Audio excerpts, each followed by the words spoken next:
कथावाचक अनिरुद्धाचार्य के खिलाफ महिलाओं और संत समाज में भारी गुस्सा है। महिलाओं और लड़कियों को लेकर अनिरुद्धाचार्य जिस तरह से अपमानजनक बयान दे रहे हैं, जिस तरह से महिलाओं के चरित्र पर लांछन लगा रहे हैं, उसकी वजह से मथुरा से अनिरुद्धाचार्य को बाहर करने की आवाज उठ रही है।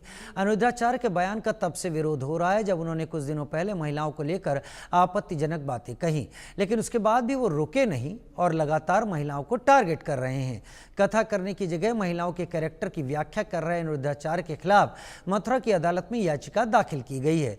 इसके साथ ही महिलाओं ने मथुरा थाने में केस दर्ज कराने की भी बात कही है। अनिरुद्धाचार्य की अधर्म कथा, महिलाओं ने त्यागी श्रद्धा।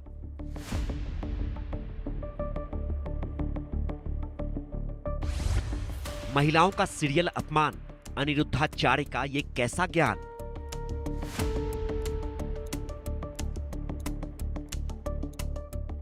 कान्हा की नगरी में कैसा कथन, कन्याओं का चरित्र हरण।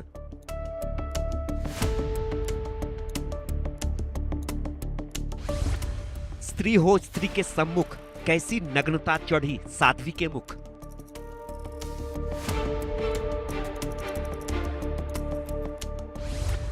अनिरुद्धाचार्य को देश निकाला।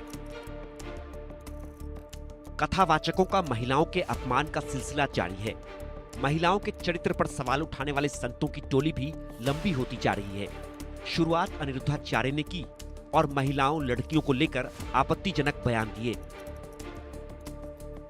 उसके बाद प्रेमानंद महाराज ने भी आधी आबादी की इज्जत उछालने में कोई कसर नहीं छोड़ी। साध्वी ऋतंभरा ने भी महिलाओं के लिए ऐसे ही शब्दों का इस्तेमाल किया। महिला होकर महिलाओं के खिलाफ साध्वी के बयान को लेकर जब इंडिया न्यूज ने सवाल उठाए तो साध्वी ऋतंभरा ने इंडिया न्यूज पर महिलाओं लड़कियों पर कहे अपने शब्दों के लिए माफी मांगी, खेद जताया। जो नंगा शब्द जिसके लिए मुझे बार बार क्षमा मांगनी पड़ रही है, वो थोड़ा भद्दा लगता है। और वेद ने कहा है कि भद्र देखो, भद्र सुनो, भद्र बोलो, जिसमें मैं चूक गई पिछले समय में। अब साध्वी प्राची ने लड़कियों पर 4-4 बॉयफ्रेंड रखने की बात कहते हुए लड़कियों के चरित्र पर सवाल उठाए। फांसी पे लटका देना चाहिए।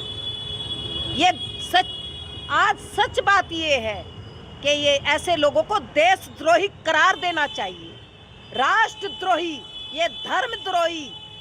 हिंदुस्तान के अंदर हिंदुओं का खा करके, हिंदुस्तान की धरती पे रह करके हिंदुओं का धर्म परिवर्तन जबरदस्ती करा रही है। कितनी बेटियां छांगुर के चंगुल से निकली है। ये तो उत्तर प्रदेश के अंदर भाजपा की सरकार इस समय है, अन्यथा कितने झांगुर निकल रहे हैं और कितने निकलेंगे अभी। इन पर एट द स्पॉट कार्रवाई होनी चाहिए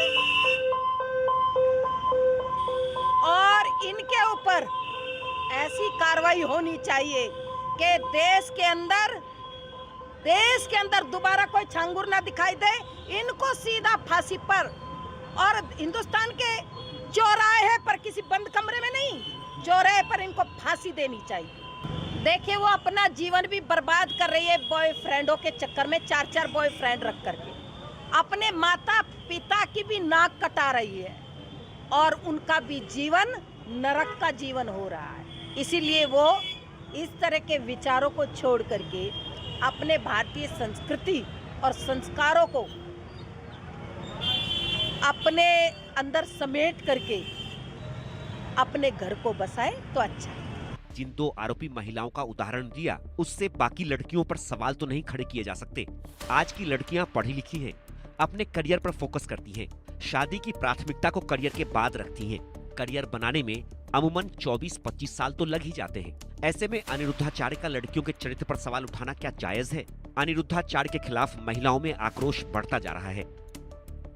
हमने आज 173-4 बीएनएस में दाखिल किया है और हमने मांग करी है कि एफआईआर होनी चाहिए।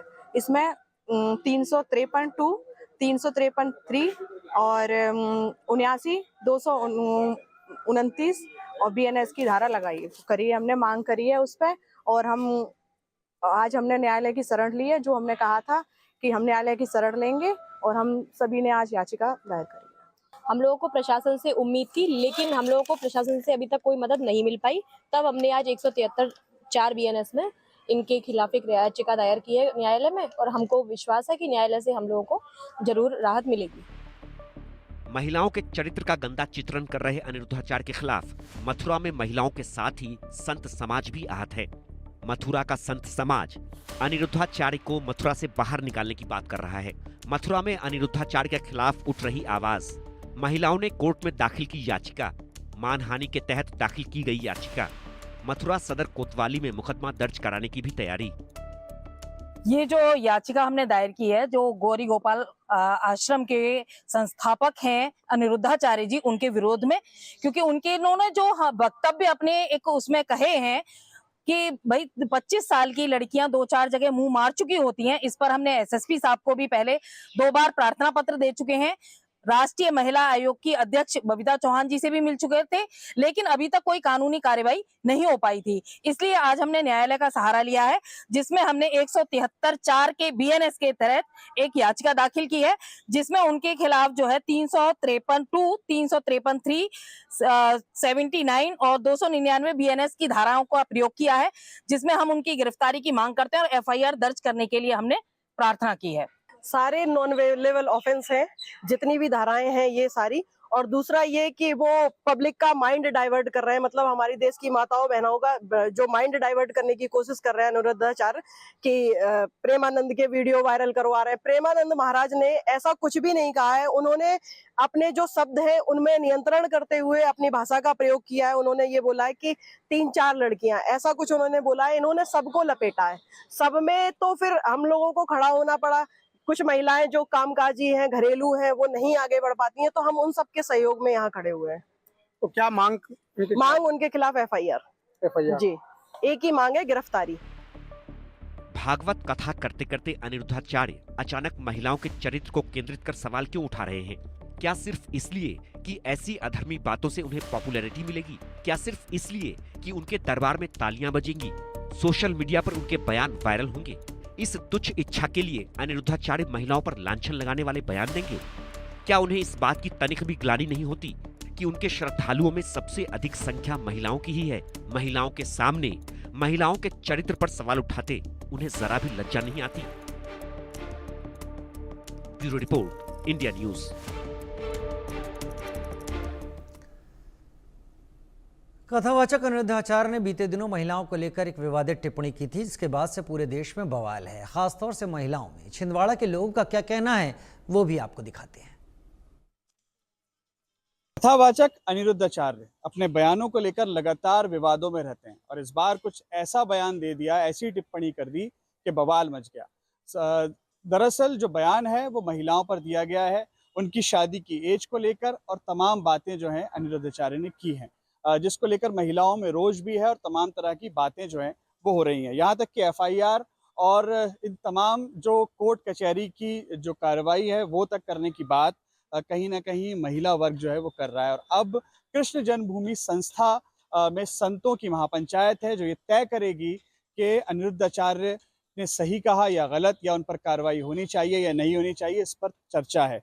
लेकिन छिंदवाड़ा का युवा या छिंदवाड़ा के जो तमाम मेरे साथ युवा हैं, ये क्या सोचते हैं, इनके मन में क्या है, अनिरुद्धाचार्य ने जो बयान दिया है उसको लेकर युवतियां क्या सोचती हैं, युवा क्या सोचते हैं, उसको लेकर हम लोगों के साथ यहाँ पर मौजूद हैं, इनसे बात करते हैं। सबसे पहले आप बताइए कि अनिरुद्धाचार्य का बयान आपने सुना होगा, शादी की एज को लेकर उन्होंने बात की है, तमाम बातें की हैं, क्या व्यू है आपका, क्या कहना चाहिए? सबसे पहली बात तो वो इतने बड़े संत है, धर्मगुरु है, इतनी बड़ी पोजीशन में बैठे हैं, उसके बाद भी ऐसा बयान, मतलब आज के ज़माने में रह के आप ऐसी बात कर रहे हो। स्त्रियां चाहती क्या है, एक समाज में समानता का अधिकार ही चाहती है, कोई वो अपने आप को ताकतवर दिखाना तो चाहती नहीं है।